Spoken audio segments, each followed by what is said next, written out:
Riverside.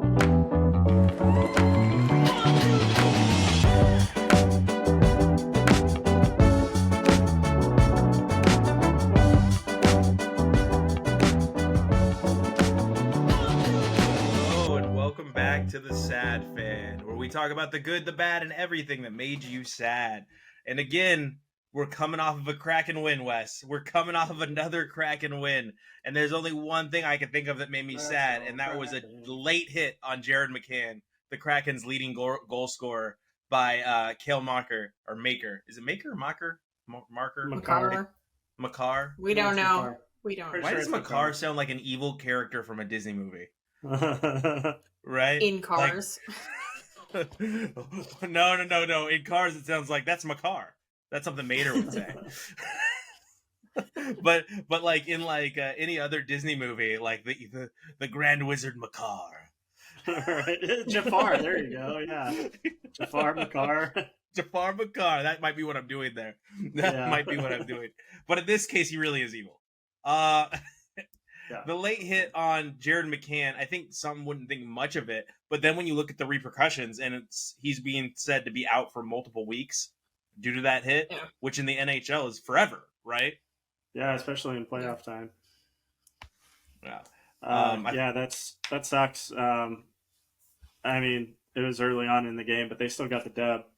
But that definitely makes me sad. And also, what makes me sad was Game 3. So I went to Game 3. And that was the loudest I've ever heard it there. That was like the loudest I've ever heard like a basketball or hockey game. Like just as loud as like a Seahawks playoff game. It was insane. And that first goal, so Kraken got the first goal in Game 3, and that place just exploded. And then, of course, so that like the first like 10 minutes of that game was probably like the most intense, fast-paced, like hockey I've ever seen. And I was like, is this going to be the whole game? Because this is amazing. Like, they were just like going at it. Like, everyone was just sprinting for the puck, like everywhere. I was like, geez. It slowed down, and then in the second period, Kraken were down 3-1. And then they scored a goal. Like, after they score a goal and then they do the face-off, it takes them like 15, 20 seconds for them to like finalize like who scored the goal and everything, and then they'll announce it like during play. And so they were saying like Seattle Kraken goal, and then right as they said goal, the Kraken scored again to tie it 3-3, and the fucking roof off that place went insane. Like they blew the roof off that place. Yeah, it was so loud, like louder than I've ever heard a Seahawks game or anything. It was so much fun. And then of course they cracked the bed in the third period. The Avs didn't let it go from there. So, and that's how their two losses have been, though. That's how their two losses have been. Because in Game 2, Game 2, they were up 2-0. They were up 2-0 going in, and then all of a sudden that second, the Avalanche took over and never looked back. And it seems it's not going to be the team that has the best offense in this series. It's going to be the team that plays the best defense.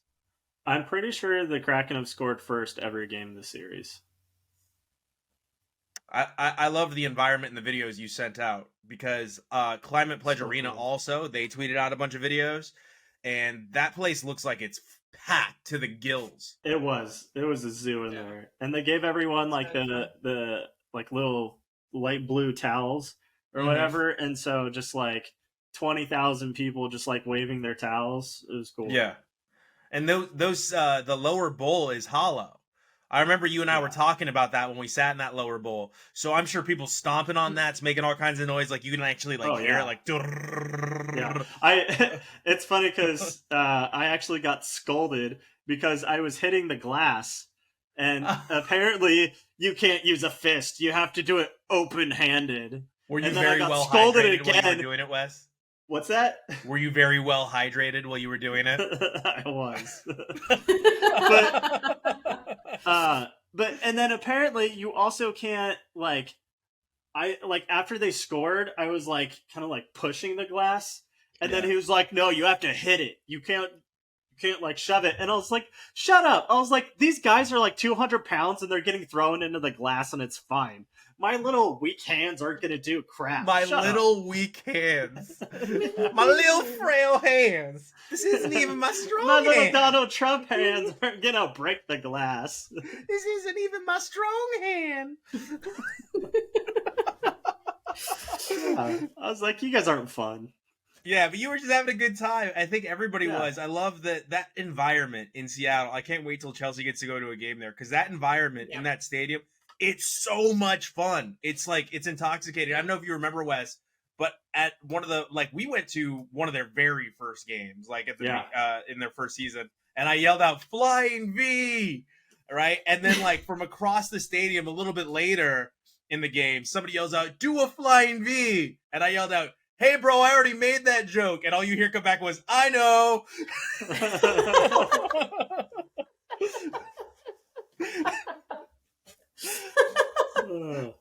So it was a great environment. I love it there. I think that game was also the game when you and I were watching the dude in the lower bowl, the big old boy that didn't have his shirt on, but he had one of the crazy octopus caps on.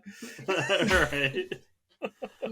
Pete Carroll showed up to game 3 too. Yeah, Sue Bird and Megan Rapinoe were at game 4 at the Win. Yeah, I heard about that too. Yeah. Very Could cool. you imagine if you got to sit in the lower bowl next to them? Because they were in the lower bowl. That would have been dope. Seat next to 2 champions, 2 goats. Right? I was like, you can't. I tweeted out, you can't lose when you got 2 goats in the building. Selfie. Yeah, exactly. Oh my gosh. I would be like, I might fangirl out if I ran into those 2. Yeah, my picture of me and Pete Carroll is like still one of my favorites. I'm just like, oh, it's just me and Petey just hanging out in my office one day. That's cool. That's your lone Super Bowl champion coach, because Holmgren didn't bring it home. Holmgren lost to the Bucs in Detroit. I had no idea. Thanks for bringing that up. I know. I just had to remind you guys of that ineptitude. Yep. And then you had Marshawn Lynch, who was kind of like the bus and didn't give him the ball at the end. That was weird. So, speaking of...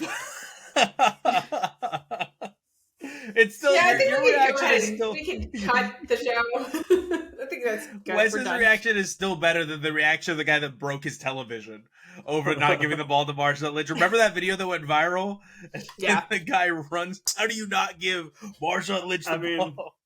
That was like a week. That was like 2 weeks after Oregon lost in the national championship. So that was like a double gut punch. Yeah. And I was just I hate football. I hate football. Speaking of football, though, we had a huge move go off in the NFL. The bomb dropped, and Aaron Rodgers was finally traded to the Jets, and we can all live our lives, Chelsea. We can all go back to breathing.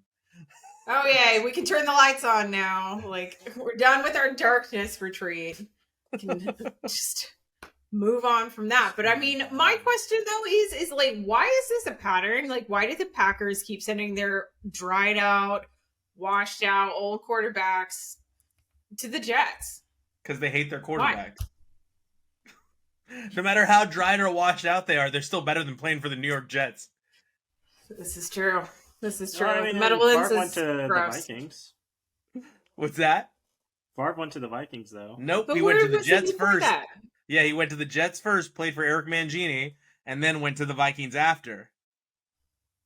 Because they refused to trade him to the Vikings. Because it was in the same division, and he wanted to go to the Vikings, and because the Packers management is petty as hell, they were like, nah, we don't want to give you what you want. You want to leave us? That's cool, bro. You didn't just want to retire? I completely erased that from my memory. That's okay. We could all collectively, as a society, just purge Brett Favre from our memories, and we'd be all the better for it. So, my favorite thing, though, from that era, it's not going to be what you guys think, is that Brett Favre, during that era, was on the cover of Madden, right? And he was in a Packers uniform because everybody thought he was retiring. And then Madden released a printable video game cover that you can print out on your printer, sleeve, and replace with him in a Jets uniform. And I was like, yes, $1 million answer. That is $1 million response to a bad marketing. Right. Here's a picture. Put this on the cover. Good job, a cut out for his head. Yes, it was fantastic. It was fantastic. Now, what did we think of the compensation, Chelsea? Because a lot of people were saying the Packers gave up too much, but when I read it, I was like, this seems much ado about nothing. This seems like a pretty reasonable trade. Right. Yeah, it seems like it's really not much. I mean, his contract follows him. It's not a re-up on his contract. It's not renegotiated, so the compensation stays the same as if he would have stayed with the Packers, and it's really just a swap in picks, like in first round picks anyways. So I mean, great. And you were saying earlier that the Jets have a ton of rookies or have a ton of young guys that just really kind of need a little bit of mentorship. And I don't know that I necessarily really want Aaron Rodgers to be the mentor and like the focused leader of the team, because he's kind of just gone off the deep end the last couple of years. But that being said, is like if they could just stick to the game and not just get lost on these like darkness retreats. So you are telling, let me get this right. You are telling Aaron Rodgers if he could just shut up and dribble. You are saying that about Aaron Rodgers. You weren't saying it about Dylan Brooks. No, okay, I won't put words in your mouth then. So, because that's what it sounded like. You're like, if they could just awake Aaron Rodgers from his coffin just to play the game and... No, I'm saying he can talk to people. Just focus on like the actual like nuts and bolts of the game. Focus on, that kind of stuff. Maybe a little bit of social activities afterwards, but just no talking about like medicine, about no Jeopardy games. So no private Jeopardy games. Did you hear about he used to do that with the quarterbacks in Green Bay? No. You didn't hear about that? He used to have them play Jeopardy with him. Oh god. Like after the film room was over and they'd play like in I think it was Brett Hundley that talked about it, was he thought that they were like gonna go over film and he was questioning them on film, and then he put out like a Jeopardy kit and was like asking him philosophical questions about Jeopardy and stuff like that. Or it was DeShone Kizer. It was DeShone Kizer that said all this stuff because obviously he's never gonna play again. So he was just letting it fly. Every single story, like now that he's lost his like golden boy status, like in Green Bay, like all of the stories are coming out. Everything's kind of like that he's just kind of a weirdo. And so no, I'm not saying in general shut up and dribble, shut up and pass the ball. I'm just saying that some people there should just be a little bit of caution Wesley, and guarded behavior around Wesley, I have this vision of Chelsea in the front office in New York, right? She's working in the front office and she's working with all the young players, and Aaron Rodgers is giving like a speech and talking to them in the locker room. And then like when Aaron Rodgers like walks out, Chelsea's like, all right, nobody listen to what he just said. Okay, here's the right way to do things. Forget what just happened. He's great, but don't listen. Yep. So here's my take. I think the Jets got absolutely fleeced for picking up the contract on this rotting, steaming pile of crap that is Aaron Rodgers, a.k.a. Russell Wilson 2.0. And he is going to implode their franchise. Hold up, though. Some of the stuff that they traded for is conditional in 2024. Yeah, but they still have his contract. Him being available for 65% of the plays. Actually, not being available, actually play the snaps. So and it's good they did that. Otherwise, it would be way worse. Okay. But I think they learned from the Russell Wilson debacle, even though Russell Wilson did play over 65% of his snaps. But what good does it do if you're playing over 65% of your snaps, but you suck? Couple things that were wrong. I'm going to fact check you here. Aaron Rodgers can't implode a franchise that's already willing to implode itself. Yeah, they're pretty... It's pretty bottom tier. I mean, you kind of...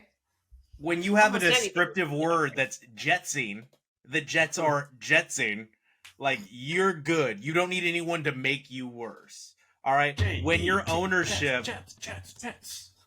When your ownership is so willing to just set everything on fire and just so they can live in upper Manhattan or lower Manhattan, which one's better? Upper or lower? Who cares? Doesn't matter. You're going for probably Tribeca, which is lower Manhattan. Yeah. My whole point is the Jets suck. And the Jets have been inept since 1960s. All right? They ran off a quarterback that helped them get to 2 AFC championship games in Mark Sanchez. All right? They booed him out of the building. And he wasn't terrible when you look at the grand scheme of Jets quarterbacks. He might have been the best Jets quarterback over the last 2 decades. He was really good at butt fumbling, too. That was a one-play thing. See, you're a Jets fan at heart, Wes, because you really I'm going to key in on one issue. I'm surprised you don't hate Pete Carroll for what we talked about earlier. I am. I'm surprised that hasn't sat with you for the rest of your life. Does the Super Bowl wash out the running the ball in the second Super Bowl? So I was actually I was starting to doubt Pete Carroll, and then last season completely changed my perspective. Mm-hmm. I was like, okay, Russell Wilson needed to go. That was smart. Pete Carroll was the one in the right this whole time. So if we're talking about coaches who are memorable for just being idiots, I'm going to go with Rex Ryan while we're on the topic of the Jets here. Wasn't he the coach though with Mark Sanchez? Yes. Yeah. That's what I thought. He was a great coach. He was good coach for a while. He got him to 2 AFC championships. Yeah. The Jets are so bad. So they gave up their 14th pick, and I will say they've been doing a pretty good job at drafting players. All right, their last couple classes have been great. There hasn't been anything wrong with them. I think their biggest question mark that they've drafted is probably Zach Wilson, right? Because he sucks. Oh, yeah. His career is probably over. I don't know. Go ahead. Aaron Rodgers is worth a 4th round pick right now. But speaking of Zach Wilson being a bust, which it looks like he's a bust. I mean, he could make a comeback. And he was entertainment, though. If he was, I mean, the offseason entertainment that we had to play with last year. Oh, was pun intended there? Maybe. Anyway, the offseason entertainment level of Zach Wilson was through the roof, right? And he's still entertaining when he's like, I'm not going to take a backseat to some veteran. Well, welcome to Aaron Rodgers' show, and you will. He's a Super Bowl champion, 2-time MVP in recent years. I don't know what the hell Wes is talking about here, but he's definitely worth it. The only time he didn't win MVP in the last 3 years was last year. That means 66% of the last 3 years he's been an MVP, Wes. He's garbage now. Guess what? Russell Wilson was not 4 or 6. Russell Wilson was the halfway MVP. No, he was not. Russell Wilson has been bad for a long time, and a lot of people knew it. No, his second to last season in Seattle, he was front runner for the MVP for the first 8 games. Well, he's front runner for a wheelchair right now because that man can't move anymore. He can't throw anymore. Yeah. He can't hit a wide receiver downfield anymore. It's over. And Aaron Rodgers is front running for a spot in the retirement home. But really, if you think about it, every player on day 1 of the season is in the same running position for MVP as everyone else. So, I mean... Yeah, even me. And you're not even getting picked up to the practice squad, dude. And just so we can touch on the NFL draft before this becomes a Seattle-based show. So we can hit on the NFL draft. The odds of Will Levis, the person we've all talked about on this show, mayonnaise in the coffee, eating a banana whole, have shot up through the roof for going number 1 overall.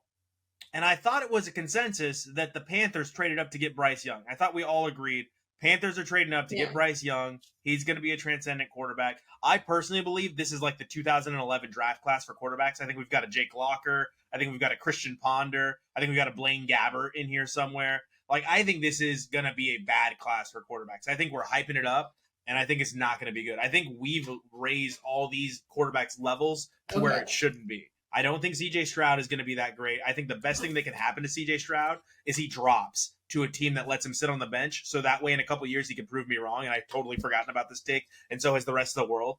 But also, Will Levis, I know this is going to be weird. I liked his game the most at Kentucky. I felt like he had to deal with the tougher defenses. I felt like he had worse skill position players at Kentucky. I felt like he had an inept offensive coordinator at Kentucky. And I feel like he overcame it all to make a terrible football team like Kentucky good. So it wouldn't surprise me that people are valuing him high. But taking him over Bryce Young seems insane to me. No, I'm just first of all, this guy, just talking about mayonnaise in the coffee, he just every time they talk about him, it just makes my stomach churn just a little bit. So I'm sorry for the faces because I'm just yeah, no, I think that it is crazy. He did do a lot for Kentucky, and that's the reason why he was starting to become an interview property for Good Morning America, where he could flex his breakfast skills and such. Oh man. But I don't know. And I don't see why he would be going first when you have Bryce Young. Yes, he's Alabama. Yes, he's Nick Saban. He's boring, but Nick Saban really just kind of gets those guys ready for the next level. I would really go on the safer bet. Not really. I have to throw a flag on that play. He's only had two quarterbacks. He's only had two quarterbacks that were really good in the NFL. He's only had Tua, who's good but frail, and then Jalen Hurts, who transferred out of Alabama due to Tua and went and played for Lincoln Riley. And He's so a Lincoln Riley product. The other thing too is that I guess when I say like Saban preparing guys for the next level, I'm not just talking about quarterbacks. Was that a Freudian slip? Huh? I was just teasing you. Saban, Satan, they're synonymous. Go ahead. Oh, yeah. But no, I mean, I was just talking about generally, not just at the position, because, you know, on Sundays when they're saying like their name and what school they went to, it's Alabama. I got you. He has a history of prepping players for the NFL, not quarterbacks necessarily, but players in general. Exactly. Gotcha. Okay. And Wes, what were you throwing in there? Yeah, he's a product of Lincoln Riley. But yeah, okay. I mean, I agree with what she says, though. Like, outside of quarterbacks, yeah. I mean... Man, I love that, because Chelsea's been giving it to you the last 3 shows. Just going in on you, so much so that one of our other hosts of another property was like, man, she just doesn't pull punches when it comes to Wes. I was like, that's that sibling thing, bro. I'm sorry. It's my little brother. It's hard for me to restrain myself. Like, even when, like, if it was anybody else, I would, you know, sit back and be like, nice and polite, but it's my little brother. And that's part of what I think makes this show so much fun for me to be on, is that it's like, I can be a little bit more relaxed and a little bit... The dynamic? I don't know. Yeah. So Wes, great job complimenting Chelsea when Chelsea just, all right, where can I get my right hook in? Where can I get my right hook in? Where's it coming from? Oh, well, if we're going to go there, we can talk about Draymond Green again. Which right after we filmed last week's episode, I did hear from my brother pretty shortly after, where he got the alternate view, the alternate video, the absolute definitive UFO evidence. Yes, exactly. That this was absolutely intentional. He should be suspended for life. He's a bad person. The Warriors suck. This is terrible. I mean, he is a shitty person, and he shouldn't be playing the game. We do have video evidence last week of US essentially saying he curb stomped him. He could have killed him. Basically. No. Yeah. No. So my brother and I are still arguing. He's not going to give you the reaction you want. He's like, nope, I'm going to be reserved. I already said my piece in the. I've showed you the video. Not my fault. You're blind. There's no bias there at all against Draymond Green. None. You can tell. Yeah. I can see it. Maybe you should get better Wi-Fi there so you can actually look at it in 1080p or whatever and actually see it instead of looking at it in 360p VHS. 360p VHS. Be kind. Rewind. So there's some other names in this draft that are question marks that are not quarterbacks. All right. The number 1 rated player on many people's boards is Jalen Carter, the defensive tackle out of Georgia. Here's the thing with Jalen Carter, though. He has so many question marks in regards to his personal life, in regards to off-field concerns. And he was involved in a high-speed crash that caused one of the other players on the team to die. He was also involved in a high-speed ticket that he received for driving recklessly that he pleaded no contest to. And this dude is giving me heavy Albert Hainsworth vibes. I don't know if you guys remember Albert Hainsworth. No, not off the top of my head. Wes, you're shaking your head, yes? Context, Redskins. please. Yeah, racial slurs. Let's be careful with that one. But that was what they were called. So the audience knows that was the name of the team when Albert Hainsworth. I'm pretty sure everyone knows the name of the former Washington football team was the Redskins. Bro, the not internet even is it's forever. public history. Wes, they're not Washington football team anymore either. You're 2 names ago. Like it's the Commanders now. Can you call them their terrible name, please? They decided to go with a terrible name. They are a football team in Washington. The Washington Commies. What a I will call them whatever I damn well feel like. So just another thing, Dan Snyder screwed up on his way out the door. So with that though, I would skip on him even if he's a transcendent player. I like Davis at defensive tackle a lot better. I like Davis a lot more from last year's draft at defensive tackle. Less concerns. He seemed to be a super inhumanly strong player. And he showed it with the Philadelphia Eagles last year. He showed how great he was last year with the Philadelphia Eagles. So I would probably pass on him, and I'd start looking at other edge rushers like Will Anderson out of the same team, out of their rival team in Alabama. Now I'm all mixed up. That Davis-Carter thing really screwed me up. But Will Anderson off the edge out of Alabama, as Chelsea said. Nick Saban does have a way of getting players ready for the NFL. And I really liked Will Davis. You guys know I'm not high on CJ Stroud. But a lot of players, I don't know if you guys have watched much Texas football, but a lot of, analysts are really high on Bijan Robinson being the best player in the draft. As you guys heard last week in Lucci's interview, Lucci thinks he's the best player in the draft as well. What do you guys think? Remind me who he played for? I said a Texas. And you were at the game with me where we got to watch him live. And I will say, like, he wasn't that impressive against an Iowa State team. I mean, it was, Iowa State wasn't that bad last year. No. That's not what I'm saying. I'm saying it wasn't like, it shouldn't have been a hard game for them to win based on like ranking and where everyone was kind of falling at that point in the season. Or for him to run the ball. That too. And Iowa State just was missing a lot of tackles. It just didn't seem like they had a lot of communication in that game that was going their way. And it was also miserably hot that day. I don't know. That might be why they kept him off the field. That might be, they're like, nope, you know what? We're going to win this game regardless. Let's just keep our star player off the field. Yeah, I mean, me and my husband were just about ready to walk out after the third quarter. It was miserable, but it felt great. Yeah, no, Wes, it felt great. You love getting out of Seattle into the sun, is what it is. I do.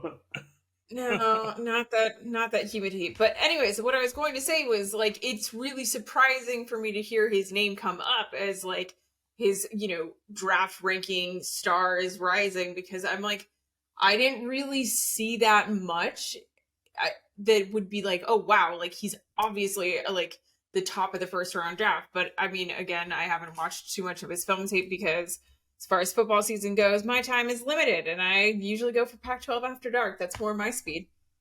So, in my opinion, obviously he's the best running back in the draft, but yeah, that's the key word, running back. Mm-hmm. Yeah. There's a reason why running backs haven't been going in at the top of the first round much anymore, because their usefulness is limited.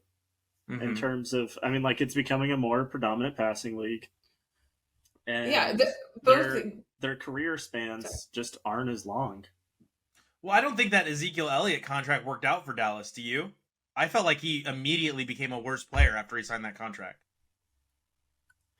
Yeah, I feel like he hasn't lived up to the money, but well, he's not there anymore, so now he really won't. Right. I thought he was bad. Like I don't know, like he was forgettable while he was in Dallas after that contract was signed. I think he was that great before he signed that $70 million contract, to be honest. I thought he was playing behind one of the best offensive lines I've ever seen, and I was like, I could throw Wes behind that offensive line and he's gonna get 50 yards, like he's gonna die when he first gets hit, but he's gonna get 50 yards. Like that offensive line was insane. Thanks for that vote of confidence. These are big. We're talking about some big men, Wes. I know, and they run fast and they hit hard. It's gonna take one Khalil Mack hit, and you're out. I would put my pants first. Yes. Yeah, Jamal coming up from safety in Seattle would just lay you out, and you'd never want to get up again. This would be like the river. You live there now. Yeah. Now with me, the Bijan the Bijan Robinson thing is, I don't think he's a great receiver of the ball, and I think in today's NFL, you need to be a holistic back, and I think that was the downfall of Ezekiel Elliott. It's looking like it's going to be the downfall of Josh Jacobs in Las Vegas as well. And like you referenced McCaffrey, but the only issue with McCaffrey is health. Yeah. He just can't stay on the field. So you're right, Wes. I agree with you. When I look at this, I think McCaffrey has been the running back that has probably been the best in this string of running backs that have been taken in the top, and it's because he could catch the ball. It's because he could be your slot wide receiver. He's the running back of the future. But he's terrible on the goal line. He's not good on the goal line. Like I've watched him go a bunch of times on the goal line. Like he's not great on the goal line. Well, that's when you bring which is basically the only place that counts in the whole game. You need to get there first. It's been a challenge for him, and I think what I'm highlighting there is every running back you have is going to have their challenges. So I'm siding a bit with Wes. In today's NFL, I wouldn't take a running back high. I would rather go with late round running backs and have a running back by committee than have one of those transcendent crazy backs. Because, I mean, for all of his greatness over the last 5 years, how many Super Bowls has Derrick Henry won? Yeah. And he's probably been the best back in the NFL over the last 5 years, I think, right? I think that's fair. Well, I mean, just think of like all like the big names of like running backs like that were like that were on everybody was talking about, like Arian Foster. He was good for what, like 3 years? Yeah. Yeah, no, you're absolutely right. And you know who has been good for significantly longer than 3 years? LeBron James. And Dylan Brooks gave up in game 3. It was over after he got ejected in game 3. I'm not talking to the press anymore. I don't want to do this. You guys tell LeBron James everything I say, and then he takes it out on me and my team. And now the second best team in the NFL is down. Or in the NFL, pardon me, I ruined it with that. In the NBA is down 3-1. That's essentially, and it's Dylan Brooks' fault. The media made me out to be the villain. No, dude, you made yourself out to be the villain. Also, if you are a villain, like I said last week, and I'm going to double down, you're the weakest ass villain that has ever existed, ever. Okay? No.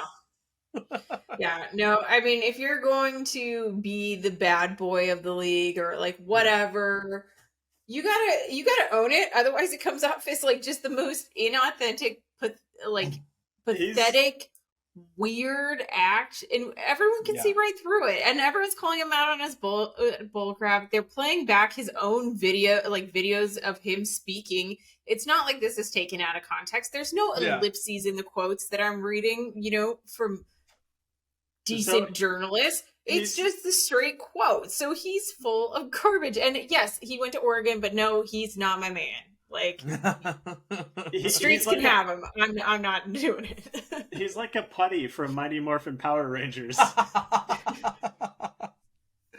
It just took one shot and he went down and it was over. Exactly. Oh no. It's the like Chelsea said, you gotta lean into it. If you're gonna be the bad guy, one, take a trash talking class. Like I said last week, take a trash talking class, because your trash talk was mid at best. It wasn't even mid. It was like subpar, terrible, something like a 3-year-old just learned. Old, bro. Yeah. How dare you, champion? Like, you're just terrible at this. But lean into it. Don't run away from the press because you sack tap somebody, okay? And also, you got away with one because you didn't even get suspended, Dylan. You didn't even get suspended. And very clearly, you hit LeBron James in the balls. All right? I'm not going to say the groin. The lower, I'm not going to say the lower sternum. Lower midsection. Yeah, you weren't reaching for the ball because the ball is all the way out to the left, and you just go sack tap. Sack tap. You hit him with a little, bah. We used to do that in the Air Force days when we were in college, Dylan. Yeah, that's how immature you are, Dylan. You're basically, when Wes and I were 19 years old with no money, we were playing this game. And that's what you did to a 40-year-old man, who then, in game 4, put up 20 and 20 on you. And I'm not sure. Still played it every once in a while until we were like 26. I don't want to talk about that.